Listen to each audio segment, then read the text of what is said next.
আসসালামু আলাইকুম। Welcome to নতুন ভিডিও। আশা করি সবাই অনেক অনেক ভালো আছেন। আমরাও অনেক ভালো আছি, কারণ আমাদের প্রতিদিন ঘুম থেকে উঠেই নতুন নতুন এক্সপেরিমেন্ট নিয়ে বসতে হয়। নতুন নতুন ফেলে দেওয়া পণ্য, যে পণ্যগুলো আমাদের পরিবেশকে দূষণ করছে, আমরা সেই পণ্যগুলোকে রিসাইকেল করে নতুন ব্যবহারযোগ্য পণ্য তৈরি করার চেষ্টা করছি। কিন্তু সেটা কোনো মেশিনের সাহায্য নয়, সেটা আমরা নিজেদের হাতে সেটাকে কাস্টমাইজ করে এমন পণ্য তৈরি করার চেষ্টা করছি যা আমরা পুনরায় ঘর সাজানোর কাজে হোক বা ব্যবহারিক দৈনন্দিন কাজে হোক আমরা ব্যবহার করতে পারি। জানি না আমরা কতটুকু সাকসেস হব, তবে লেগে থাকতে দোষ কোথায়? ভালো কাজে তো লেগে থাকতেই হবে। অলস মস্তিষ্ক আমরা সবাই জানি শয়তানের বসবাস। আমরা অলস না থেকে কিছু তো করতে পারি, কিছু তো একটা সমাজকে উপহার দিতে পারি।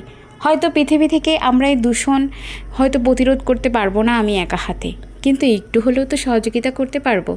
আশেপাশে ফেলে দেওয়া যে সমস্ত পণ্য সহজে মাটির সঙ্গে মেশ খায় না, খেতে গেলেও যাদের 200-100 বছর সময় লেগে যায়, সেই পণ্যগুলোকেই আমি খুঁজে খুঁজে এনে রিসাইকেল করে এমন একটা পণ্যতে রূপান্তর করছি যা মাটিও দূষণ করবে না, পরিবেশও দূষণ করবে না। আমাদের ঘরে হয়তো আমরা আসবাবপত্রের জায়গায় সেটাকে ব্যবহার করতে পারবো। কেমন হয় এরকম করলে? আমার তো মনে হয় কাজটা অনেক ভালো একটা কাজ।